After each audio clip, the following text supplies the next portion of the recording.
Hello மக்களே, இனி ration கடைக்கு செல்ல தேவையில்லை.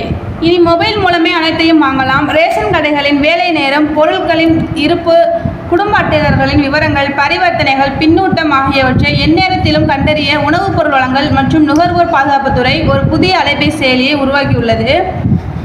TNEPDS என்ற இந்த புதிய செயலியை ரேஷன் கார்டு வைத்திருக்கும் அனைவரும் பதிவிறக்கம் செய்து கொள்ளலாம். மக்கள் தாங்கள் வைத்திருக்கும் ரேஷன் கார்டில் தங்களது விலாசங்களை இனி ஆன்லைன் வழியாகவே மாற்றிக்கொள்ள முடியும். முதலில் உங்கள் ரேஷன் கார்டில் உங்கள் தொலைபேசி எண் இணைக்கப்பட்டுள்ளதா என்பதை தெரியப்படுத்திக் கொள்ள வேண்டும். அவ்வாறு இணைக்கப்படாமல் இருந்தால் TNEPDS என்ற உதவி மையத்தை தொடர்பு கொண்டு பயன்பெறலாம். மேலும் ரேஷன் கார்டில் விலாசங்களை சரி செய்ய சில நாட்கள் எடுத்துக்கொள்ளும். இனி தாங்கள் முகவரியை தமிழ்நாடு மின் பொது விநியோக அமைப்பு போர்ட்டல் மூலம் குறிப்பிட்ட ஆவணங்களை கொண்டு பதிவிடலாம். மின்னணு அட்டை தொடர்பான தேவைகளை இதில் உள்ள இணையதளத்தில் முகவரியில் உள்நுழைந்து இணைய பக்கத்தின் வலது புறத்தில் கண்டறிந்து ரேஷன் அட்டைதாரரின் அனைத்து விவரங்களையும் சரியாக உள்ளீடு செய்ய வேண்டும்.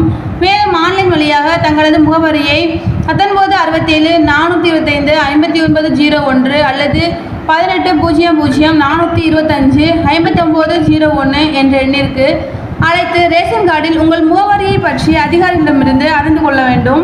தமிழ்நாடு அரசால் உருவாக்கப்பட்ட உணவுப் பொருள் வழங்கல் மற்றும் நுகர்வோர் பாதுகாப்புத் துறையின் அதிகாரப்பூர்வ இணையதளத்தில் 1967 அல்லது 18-00-425-5901 என்ற இலவச உதவி மைய எண்ணை அணுக வேண்டும் என்று இதில் கொடுக்கப்பட்டுள்ளது. தேங்க்யூ.